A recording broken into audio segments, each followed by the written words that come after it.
Hello मेरे प्यारे बच्चों, स्वागत है आपका आपके चैनल विक्टोरियस एकेडमी में। और अब हम लोग क्लास 9 के जो टिश्यू चैप्टर की स्टडी कर रहे थे उसको आगे बढ़ाएंगे। तो हम लोगों ने इंट्रोडक्टरी पार्ट टिश्यू का खत्म किया, उसके बाद जाना कि सिंपल परमानेंट टिश्यू क्या मतलब, जो आपका टिश्यू होता है उसको कैसे कैटेगरी में डिवाइड किया गया है। तो हम लोगों ने पढ़ रखा था कि जो टिश्यू होता है उसमें बहुत सारे टाइप देखने को मिले थे। मेरिस्टेमेटिक टिश्यू, परमानेंट टिश्यू, फिर मेरिस्टेमेटिक टिश्यू को 3 पार्ट में बांटा था। क्या क्या याद करिए, apical meristematic tissue, lateral meristematic tissue, intercalary meristematic tissue, ये सब पढ़ लिया था। इसके बाद हम लोगों ने जो परमानेंट टिश्यू था उसके बारे में जानकारी ले ली थी, लेकिन आज हम लोगों को पढ़ना है about the types of permanent tissue. बेटो परमानेंट टिश्यू भी 2 प्रकार का होता है, एक सिंपल परमानेंट टिश्यू है, कॉम्प्लेक्स परमानेंट टिश्यू। तो जो सिंपल परमानेंट टिश्यू होता है ना, वो सिंपल परमानेंट टिश्यू को सिंपल कहते ही इसीलिए है क्योंकि उसमें केवल सिंगल टाइप ऑफ सेल मौजूद होती है।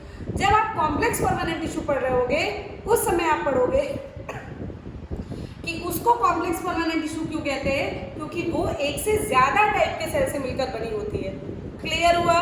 सिंपल को सिंपल क्यों? Because it is made by single type of cell. Complex को कॉम्प्लेक्स क्यों? Because it is made by more than 1 type of cell. Clear हुआ? सिंपल परमानेंट टिश्यू को 3 parts में डिवाइड किया गया है, parenchyma, collenchyma, sclerenchyma. PCS shorts में mnemonics पढ़ा है यार, इसीलिए तो डाला है ताकि आप लोग याद कीजिए। पीसीएस नाम से आपको याद करवाया गया है। सिंपल परमानेंट टिश्यू 3 प्रकार के होते हैं, P for parenchyma, C for collenchyma and S for sclerenchyma. आज हम लोगों को उसी के बारे में पढ़ना है। पेरेन्काइमा क्या होता है, कोलेनकाइमा क्या होता है और स्क्लेरेन्काइमा क्या होता है।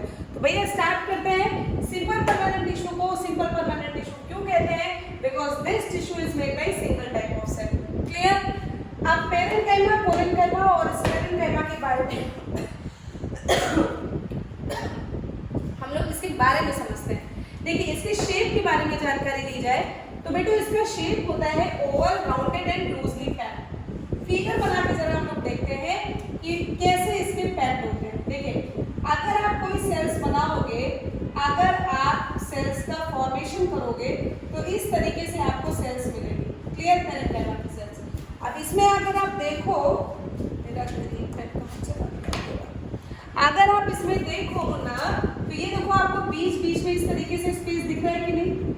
तो इसका मतलब है पेरेन्काइमा के टिश्यू में इंटरसेलुलर स्पेस देखने को मिलता है।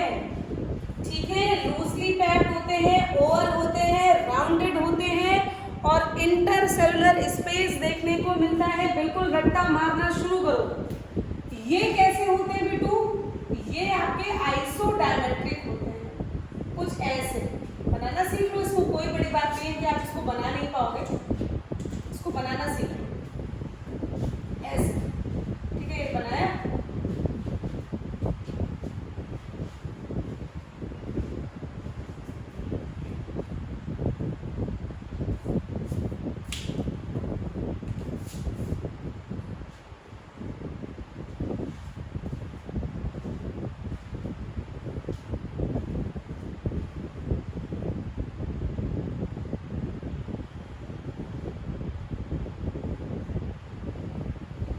ये कुछ ऐसे होते हैं कोलेनकाइमा के सेल्स। ठीक है? आइसोडायमेट्रिक होते हैं, elongated with pointed ends. Ends देखो इसके पॉइंटेड है, ये क्या हो गया? कोलेनकाइमा। और जो स्क्लेरेन्काइमा की सेल्स होती है बेटो वो थोड़ी सी पॉइंटेड फाइबर लाइक होती है और बहुत ज्यादा मोटी होती है। अगर इनकी बात करें तो इनकी फाइबर्स लाइक होते हैं और ये बहुत ज्यादा मोटे होते हैं, कुछ ऐसे।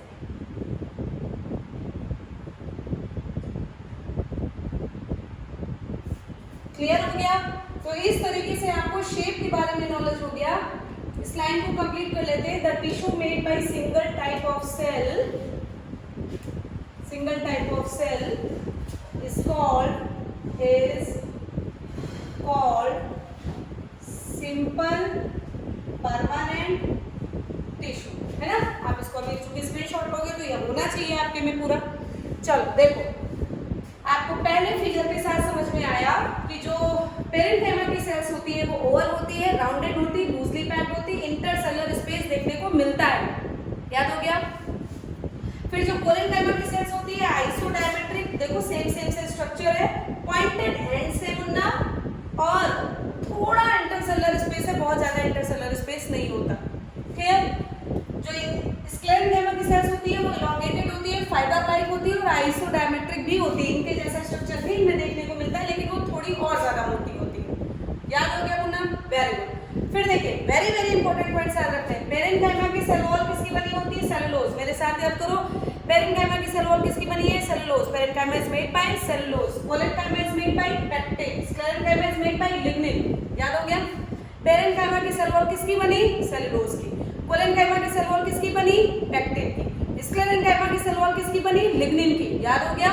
शाबाश। इसके बाद देखो, ये पॉइंट तो पहले ही पढ़ चुके हो आप लोग, याद ही हो गया अच्छे बच्चों की तरह कि इनमें लार्ज इंटरसेलुलर स्पेस होता है, इनमें लिटिल इंटरसेलुलर स्पेस होता है, लेकिन बेटू इनमें नो इंटरसेलुलर स्पेस। इनके अंदर तो इंटरसेलुलर स्पेस आपको देखने को ही नहीं मिलेगा यार, ये बहुत मोटी होती, सबसे मोटी होती है ये, ठीक है? लिग्निन के पाए जाने के कारण ये सबसे मोटे होते हैं, इसमें बिल्कुल भी इंटरसेलुलर स्पेस देखने को नहीं मिलता, इसमें थोड़ा देखने को मिलता है और इसमें तो बहुत ज्यादा देखने को मिलता है। याद हो गया? क्या याद हुआ कि इसकी सेल वॉल किसकी बनी है? सेलुलोज। इसकी सेल वॉल किसकी बनी है? पेक्टिन। इसकी सेल वॉल किसकी बनी है? लिग्निन। याद हुआ? इसके बाद इसमें इंटरसेलुलर स्पेस है, इसमें थोड़े, इसमें है ही नहीं। याद हो गया?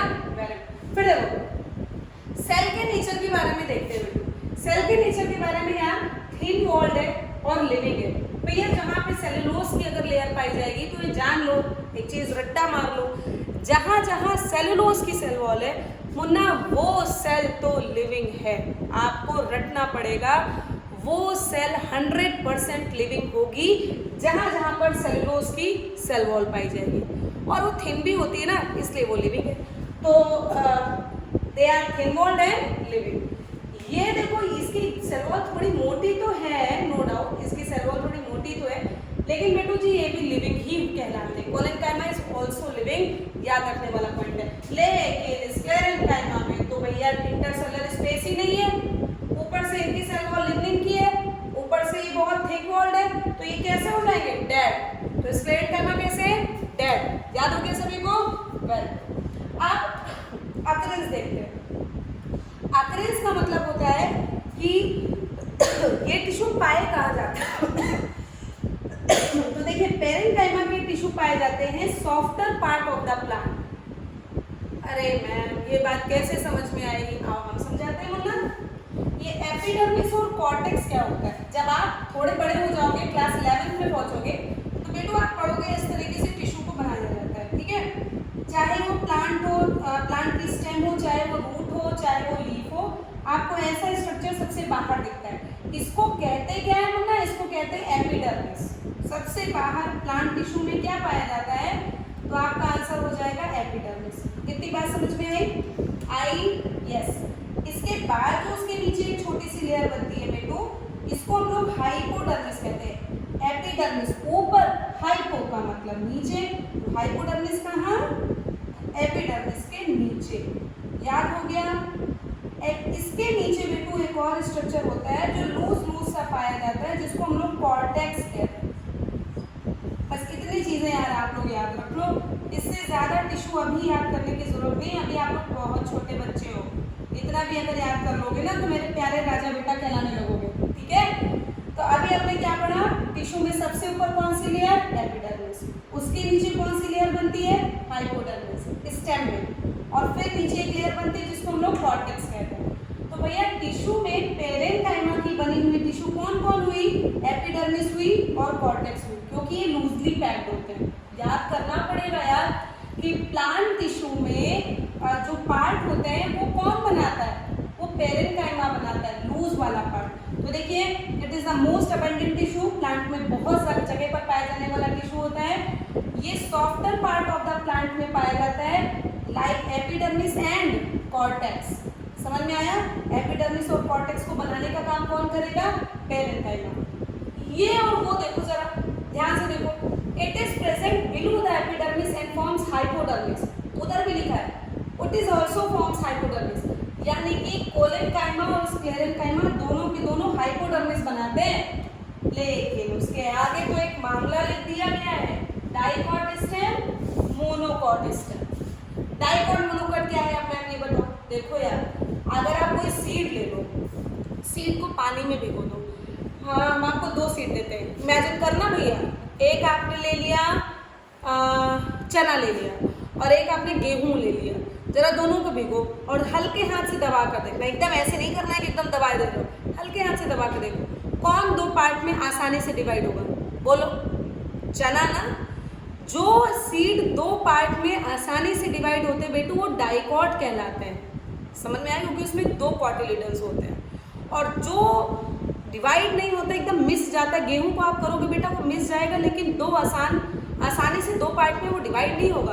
क्यों? क्योंकि वो मोनोकॉट है। मक्का ले लो यार, भुट्टा खाते रहते हो, उसका बीज लो, भिगो के देखो, दबाओ, 2 पार्ट में आसानी से टूट पाएगा? नहीं ना। तो मोनोकॉट डाइकॉट में अभी छोटे बच्चे हो इसलिए ये डिफरेंस आप जान लो।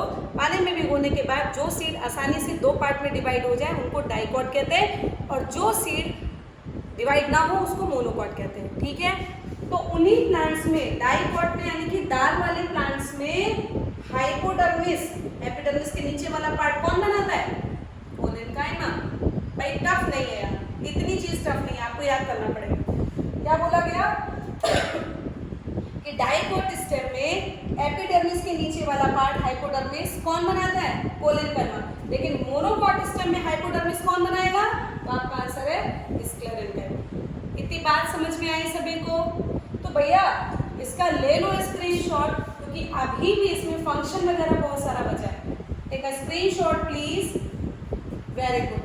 अब हम लोग इसी के आगे फंक्शन के बारे में पढ़ेंगे। तो अब हमको बच्चों पढ़ना है about function of parenchyma, collenchyma and sclerenchyma. तो भैया हमेशा के लिए रट लो कि पेरेन्काइमा का काम होता है storing of food. Parenchyma helps in storage of food, किसी भी फॉर्म में, carbohydrate, protein, fat, but parenchyma helps in storage of food. अलग अलग प्लांट में पेरेन्काइमा अलग अलग तरीके से काम करता है। Mainly helps in storage of food, लेकिन बेटू अगर इसमें क्लोरोफिल प्रेजेंट हो जाए तो इसको कहा जाता है क्लोरेन्काइमा। और जहां जहां क्लोरोफिल वहां वहां फोटोसिंथेसिस। अब तक तो याद हो जाना चाहिए कि क्लोरोफिल की सहायता से फोटोसिंथेसिस की प्रोसेस होती है।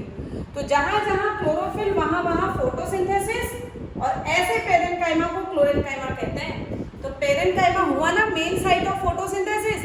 असर्शन रीजन में क्वेश्चन आता है बेटू कि क्या पेरेन्काइमा क्लोरोफिल बियर करता है? Yes, because it is the main site of photosynthesis. Yes, assertion and reason is right and reason is correct explanation to A। भैया assertion reason में पता नहीं क्यों अटकते हो यार, ये सब चीजें याद करो। ठीक है, तो अगर पेरेन्काइमा क्लोरोफिल बियर है तो वो फोटोसिंथेसिस करने में मदद करेगा, और ऐसा पेरेन्काइमा क्या कहलाता है? क्लोरेन्काइमा। क्लियर? इसके बाद कुछ एक्वेटिक प्लांट्स होते हैं बेटू, उन एक्वेटिक प्लांट्स में एयर कैविटीज प्रेजेंट होती है। एयर कैविटीज के अंदर एयर फिल हो जाती है, हवा भरने के कारण वो प्लांट हल्का होकर पानी में ऊपर तैरने लगता है। तो एक्वेटिक प्लांट्स डूबेगा यार तो उसकी पत्तियां तो खराब हो जाएंगी ना, सड़ जाएंगी। तो इसलिए एक्वेटिक प्लांट्स की पत्तियों को तैरते रहना जरूरी है। हालांकि कुछ प्लांट्स ऐसे होते हैं जो पानी के नीचे सबमर्ज्ड फॉर्म में पाए जाते हैं, लेकिन सारे प्लांट्स नहीं। तो जिन प्लांट्स को सरफेस पर तैरना होता है, समझ लेना वहां पर पेरेन्काइमा किस टाइप का है? आपका आंसर होगा एरेन्काइमा।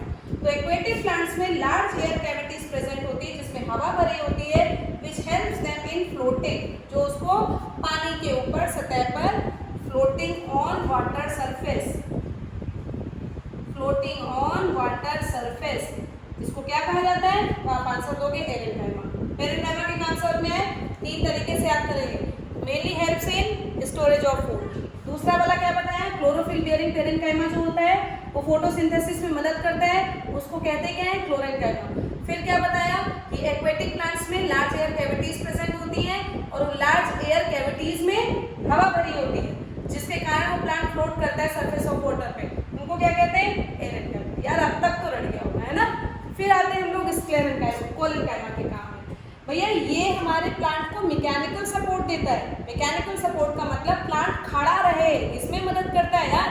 प्लांट की रूट्स जमीन के अंदर धंस जाती हैं, उसके बाद उसमें हवा हवा चलती है। देखो प्लांट्स कभी कभी जो हल्के प्लांट्स होते हैं जिसमें लकड़ी नहीं बनी होती वो पूरा मूव करके बेंड कर जाते हैं लेकिन फिर से स्ट्रेट हो जाते हैं ना। कैसे? क्योंकि उनमें कोलेनकाइमा मौजूद है। तो इट प्रोवाइड इलास्टिसिटी, इसलिए bending of leaf, stem of climbers. Climbers कौन होते हैं बेटू? ऐसे प्लांट जो किसी और की सहायता लेकर चढ़ते हैं, जैसे अंगूर हो गया, कद्दू हो गया, लौकी हो गया, करेला हो गया, इन सभी के प्लांट्स बेल बनकर चढ़ते हैं, है ना। तो क्लाइंबर ऑफ स्टेम और टेंड्रिल्स। टेंड्रिल्स क्या है मैम जी? टेंड्रिल्स बेटा याद करो, जो क्लाइंबर्स होते हैं उनमें इस तरीके के स्ट्रक्चर्स पाए जाते हैं, है ना। तो इनको टेंड्रिल्स कहते हैं। इन टेंड्रिल्स में भी कोलेनकाइमा पाया जाता है जो प्लांट को मैकेनिकल सपोर्ट प्रोवाइड कराता है। याद हो गया होगा यार? क्या करता है? It helps in mechanical support. काम क्या करता है? इलास्टिसिटी प्रोवाइड कराता है और bending of leaf, stem of climber और टेंड्रिल्स में मदद करता है। क्लियर बच्चों? Very good. अब आते हैं स्क्लेरेनकाइमा पे। ये भी बेटू जी मैकेनिकल सपोर्ट देता है, लेकिन ये प्लांट को स्ट्रेस, जो बाहर मौसम बदल रहे होते हैं ना, उसके रिस्पेक्ट में रेजिस्टेंस प्रोवाइड कराता है। तो and makes plant to resist to various stress. Clear हो गया? ये प्लांट को हार्ड करता है और स्टिफ बनाता है। एकदम याद कर लो, स्क्लेरेनकाइमा की लेयर किसकी बनी थी? लिग्निन। वो डेड था, इंटरसेलुलर स्पेस नहीं था, वो प्लांट को बहुत ज्यादा हार्ड और स्टिफ बनाएगा, है ना। इसको कह सकते हो रिजिड भी बनाएगा। तो इट प्रोवाइड रिजिडिटी। लिख सकते हो कि ये प्रोवाइड क्या कराएगा? रिजिडिटी। ये क्या प्रोवाइड करा रहा है? इलास्टिसिटी। ये कहाँ कहाँ मौजूद होता है यार? याद करो, एकदम याद करो, एनसीईआरटी में लिखा है, याद करो। स्क्लेरेनकाइमा कहाँ कहाँ मौजूद होता है? हस्क ऑफ कोकोनट में। जो कोकोनट के ऊपर जो आप लोग जब नारियल लेने जाते हो पूजा वाला, तो उसमें जो ऊपर ब्राउन कलर का लगा होता है ना, उसको हस्क ऑफ कोकोनट कहते हैं। वो किसका बना है? स्क्लेरेनकाइमा का। यार वो डेड टिश्यू है। समझ में आया बेटू जी? इसके अलावा जो हार्ड कवरिंग होती है ना सीड की और नट की, भाई किसी भी चने के ऊपर देखो हार्ड कवरिंग होती है, नट के ऊपर देखो, अखरोट के ऊपर देखो कितनी हार्ड कवरिंग होती है। वो सब किसका बना है? स्क्लेरेनकाइमा का। फंक्शन याद हुआ? पूरा का पूरा पेरेनकाइमा, कोलेनकाइमा, स्क्लेरेनकाइमा आपने सीखा है। इसका जल्दी से नोट्स बनाइए, टेक स्क्रीनशॉट, मेरे साथ रिवाइज कीजिए। क्या क्या पढ़ा आपने? पेरेनकाइमा का जो शेप होता है ओवल होता है, राउंडेड होता है, ये पढ़ा। उसके बाद कोलेनकाइमा का शेप कैसे पढ़ा? आइसोडायमेट्रिक होता है। स्क्लेरेनकाइमा का कैसा पढ़ा? फाइबर लाइक होता है। फिर इंटरसेलुलर स्पेस के बारे में बात की। पेरेनकाइमा में इंटरसेलुलर स्पेस था, बहुत सारा था। कोलेनकाइमा में थोड़ा था, स्क्लेरेनकाइमा में बिल्कुल नहीं था, क्योंकि पेरेनकाइमा की सेल वॉल किसकी बनी थी? सेल्यूलोज की। कोलेनकाइमा की, मेरे साथ बोलते रहोगे तो याद होगा, पेक्टिन की। और स्क्लेरेनकाइमा की लिग्निन की। याद हुआ? फिर नेचर ऑफ सेल में क्या बोला था? नेचर ऑफ सेल में बोला था कि पेरेनकाइमा लिविंग होता है, थिन होता है। कोलेनकाइमा में बोला थिक होता है लेकिन तब भी लिविंग होता है। लेकिन स्क्लेरेनकाइमा में बोला थिक होता है लेकिन डेड होता है यार, ठीक है। फिर अकरेंस के बारे में बताया गया। अकरेंस के बारे में बताया गया कि जो पेरेनकाइमा होता है वो softer part of the plant में प्रेजेंट होता है। सॉफ्टर पार्ट जैसे कि एपिडर्मिस और कॉर्टेक्स। इसके बाद बताया गया कि जो कोलेनकाइमा और जो स्क्लेरेनकाइमा होता है बेटू, वो एपिडर्मिस के नीचे की लेयर में प्रेजेंट होता है, जिसको हाइपोडर्मिस कहते हैं। लेकिन डाइकॉट स्टेम में कौन होता है? कोलेनकाइमा। और मोनोकॉट स्टेम में कौन होता है? स्क्लेरेनकाइमा। याद हो गया? इसके बाद फंक्शन के बारे में बताया कि पेरेनकाइमा मेनली काम करता है स्टोरेज ऑफ फूड का। अगर क्लोरोफिल कंटेन करता है तो फोटोसिंथेसिस में मदद करता है, उसको क्या कहते हैं? क्लोरेनकाइमा। अगर एयर एक्वेटिक प्लांट्स में मौजूद है तो एयर कैविटीज बनाती है, उसको क्या कहते हैं? एरेनकाइमा। फिर आपको कोलेनकाइमा का काम बताया कि ये इलास्टिसिटी प्रोवाइड कराता है और प्लांट में बेंडिंग देता है। और फिर स्क्लेरेनकाइमा में बताया कि एनवायरनमेंट में जो रेजिस्टेंस होता है, कभी सूखा हो जाता है, कभी पानी ज़्यादा हो जाता है, उसके अगेंस्ट प्लांट को रेजिस्टिविटी देता है, प्लांट को हार्ड बनाता है, स्टिफ बनाता है। पाया कहाँ जाता है? हस्क ऑफ कोकोनट में और hard covering of seed and nut में। एक बार फिर से आपने मेरे साथ रिवाइज किया है बच्चों, लग के पढ़ते रहो, ठीक है। अभी हम लोगों को कुछ और एक नोट्स बना के पढ़ेंगे। अभी एपिडर्मिस के बारे में हम लोगों ने नाम सुना, अब एपिडर्मिस होता क्या है इसको पढ़ेंगे। तब तक के लिए इसका स्क्रीनशॉट लीजिए। Very good. अब हम लोग पढ़ेंगे अबाउट एपिडर्मिस। आपको पढ़ना है अबाउट एपिडर्मिस। एनसीईआरटी में एपिडर्मिस के बारे में थोड़ी सी जानकारी दी गई है यार, सीखो फिर एपिडर्मिस होता क्या है। अभी मैंने आपको क्या बताया था? चाहे स्टेम हो चाहे लीफ हो, सब में सबसे आउटर मोस्ट लेयर टिश्यू की क्या होती है? तो आपका आंसर होगा एपिडर्मिस। उस एपिडर्मिस में कुछ कैरेक्टरिस्टिक होते हैं यार, जो प्लांट के लिए बड़े ज़रूरी इम्पोर्टेंट मतलब फंक्शन उसके इतने इंपॉर्टेंट होते हैं कि एपिडर्मिस का होना बड़ा ज़रूरी है। तो ज़रा देखते हैं। पहला, it is the outermost layer of cell, और ये भैया सिंगल लेयर होती है, फ्लैट होती है, कुछ ऐसा स्ट्रक्चर इसमें पाया जाता है सर इस तरीके से। जो डेजर्ट के प्लांट होते हैं, यानी कि जो ड्राई हैबिटेट, देखो भैया इसको कुछ कैसे भी वर्ड्स बनाकर आ सकता है, ड्राई हैबिटेट कह सकते हैं, हो सकता है किसी स्कूल में या फिर कोचिंग वगैरह में आपको बोल दिया जाए जीरोफिटिक प्लांट, तो भाई कंफ्यूज मत होना। ड्राई हैबिटेट का मतलब जहाँ पर पानी की कमी हो, डेजर्ट प्लांट जहाँ पर पानी की कमी है, जीरोफिटिक प्लांट वही जहाँ पर पानी की कमी है वहाँ पर पाए जाने वाले प्लांट को जीरोफिटिक प्लांट कहते हैं। तो अब भैया याद हो गया होगा क्या कि डेजर्ट प्लांट में या फिर ड्राई हैबिटेट के प्लांट को या फिर जीरोफिटिक प्लांट में बेटू एपिडर्मिस थोड़ी मोटी बनी होती है। और किसकी बनी होती है? तो आपका आंसर है क्यूटिन की बनी होती है, याद कर लो, ठीक है। क्यूटिन की बनी होती है, वैक्सी लेयर होती है, थोड़ी सी मोटी लेयर होती है, क्या काम करती है? वाटर लॉस को रोकती है। एक बात सीख लो यार, हमारे प्लांट में एक प्रोसेस चलता है जिसमें बेवजह वाटर निकलता रहता है और इस प्रोसेस को कहते हैं ट्रांसपिरेशन।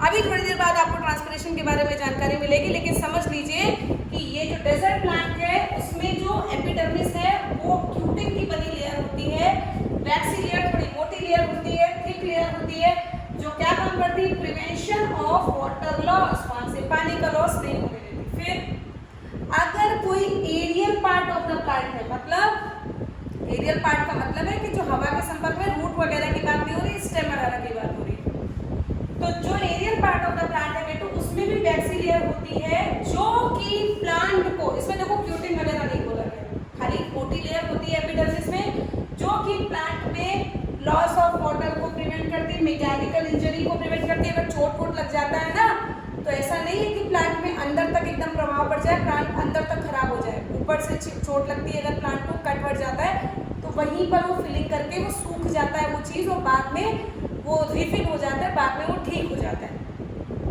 लेकिन प्लांट में अंदर तक टिश्यू डैमेज नहीं होता, क्यों? क्योंकि एपिडर्मिस वैक्सी लेयर है, एपिडर्मिस की लेयर थोड़ी मोटी है, जो कि मैकेनिकल इंजरी से प्लांट को बचाता है, और अटैक ऑफ फंजाई और बैक्टीरिया। सारे प्लांट्स में फंजाई बैक्टीरिया अटैक नहीं कर सकते, किन्हीं प्लांट्स में अटैक कर सकते हैं। जैसे हमारे अंदर इम्यूनिटी होती है और सबको नहीं अटैक कर सकता बैक्टीरिया वायरस, वैसे प्लांट में भी है यार। तो प्लांट में एरियल पार्ट यानी कि स्टेम वगैरह, लीफ वगैरह में क्या होता है? एक वैक्सी लेयर पाई जाती है, जो कि प्लांट को अटैक ऑफ पैथोजन यानी कि फंजाई और बैक्टीरिया से बचाता है, उसकी मैकेनिकल इंजरी से बचाता है, और लॉस ऑफ वाटर को प्रिवेंट करता है। ठीक बेटू, देखो जो रूट की एपिडर्मिस है, मान लो ये रूट की एपिडर्मिस मैंने बनाई, तो इसमें कुछ हेयर लाइक ऐसे स्ट्रक्चर्स पाए जाएंगे जिनको रूट हेयर्स कहते हैं। अब ये काम क्या करेंगे? ये सॉइल में पहले तो मजबूती से सॉइल को पकड़ के रखने का काम करेंगे, और दूसरे नंबर पर सॉइल में मौजूद जो न्यूट्रिएंट्स होते हैं जो प्लांट को चाहिए वो एब्जॉर्ब कर लेते हैं। यार कितनी अच्छी अच्छी चीज़ें आपके प्लांट्स में मौजूद होती हैं। तो epidermis of root has hair like structure, जो क्या काम करती है? Absorption of nutrient from soil, और सॉइल से रूट को बांधने का भी काम करती है। And bounded root from soil. Clear हो गया बेटू जी? यस। इसके बाद एपिडर्मिस में कुछ छोटे छोटे पोर्स होते हैं, ठीक है। देखो ऐसे करके छोटे छोटे से पोर्स पाए जाते हैं, ऐसे करके। इनका एक किडनी शेप में कोई स्ट्रक्चर मैंने बनाया ना बेटू, इनको क्या कहते हैं? इनको स्टोमेटा कहते हैं। इनके जो देखो जो बीच में जो पोर है ना, इसकी मदद से, इसके हेल्प से एक्सचेंज ऑफ वाटर और गैस। यार जब तक आपकी फोटोसिंथेसिस प्रोसेस के लिए गैसेस अंदर नहीं पहुंचेगी, वाटर अंदर नहीं पहुंचेगा, तब तक फोटोसिंथेसिस कैसे होगा? खुद दिमाग लगाओ यार, कहाँ से वो एंट्री कर जाता है? स्टोमेटा से एंट्री करता है। तो एपिडर्मिस कितने काम की चीज़ है? अगर एपिडर्मिस ना होता तो स्टोमेटा कहाँ होता, और स्टोमेटा ना होता तो फोटोसिंथेसिस कैसे होती, और फोटोसिंथेसिस ना होती तो खाना कैसे बनता? हम लोग क्या खाते? समझ में आई बात जी?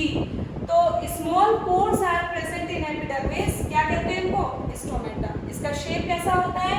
इसका शेप होता है बीन या फिर किडनी शेप, जो कि डिस्पोजेबल होते हैं काय के लिए? एक्सचेंज ऑफ गैस और वाटर के लिए। क्लियर हो गया बेटू जी?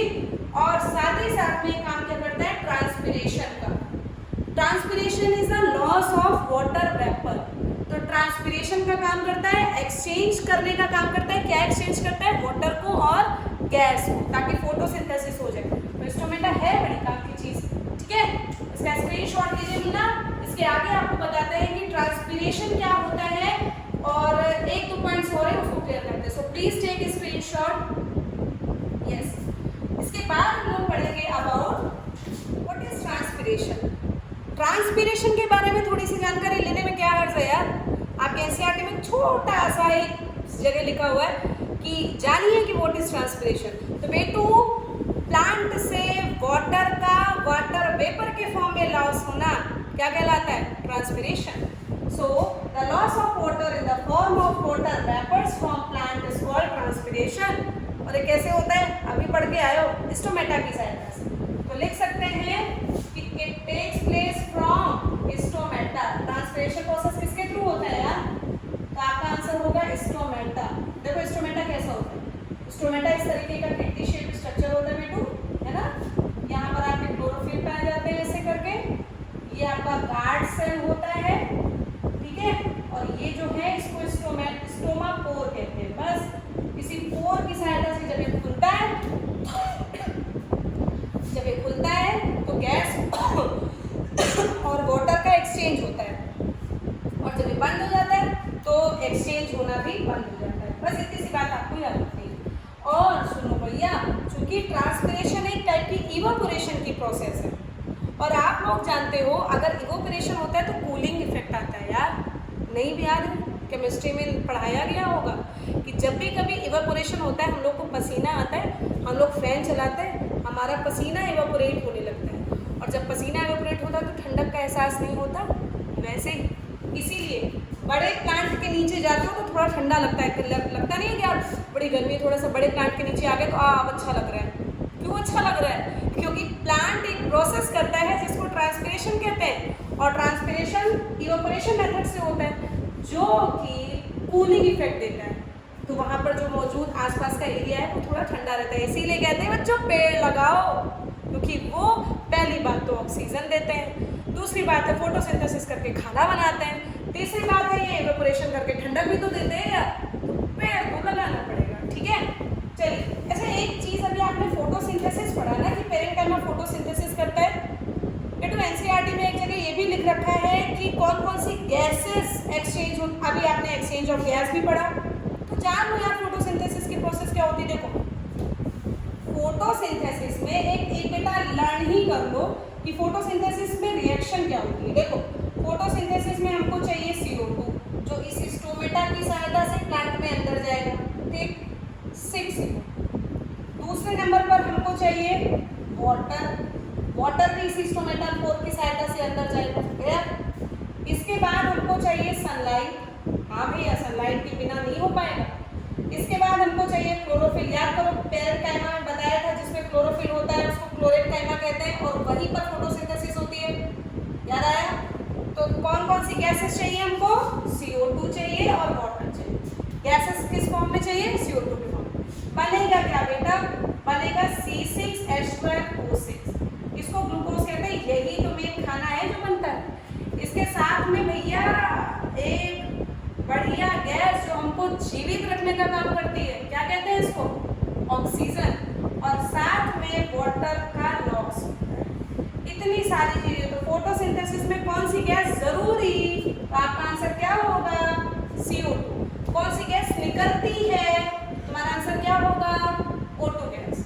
तो एक बेसिक जानकारी आपकी सिंपल परमानेंट टिश्यू की खत्म होती है ना। सिंपल परमानेंट टिश्यू के बाद आएगा कॉम्प्लेक्स परमानेंट टिश्यू। थोड़ा थोड़ा ही पढ़ो, एक साथ ज़्यादा पढ़ा देंगे तो कहोगे लो इतना ज़्यादा हो गया। तो आज के लिए बच्चों सिंपल परमानेंट टिश्यू होता है खत्म। इसका पहले तो स्क्रीनशॉट ले लो, ठीक है? और सिंपल परमानेंट टिश्यू को आज याद करो। नेक्स्ट वीडियो में हम लोग मिलेंगे अबाउट कॉम्प्लेक्स परमानेंट टिश्यू, और जैसे ही कॉम्प्लेक्स परमानेंट टिश्यू पढ़ लोगे ना, वैसे ही आपका प्लांट टिश्यू खत्म हो जाएगा यार। 3 से 4 लेक्चर में आपका प्लांट टिश्यू खत्म हो गया। मन लगा कर अगर 1 घंटे पढ़ लो यार तो प्लांट टिश्यू आपको हमेशा के लिए याद हो जाएगा। पढ़ो यार, ठीक है। तब तक के लिए बच्चों all the best, thank you so much.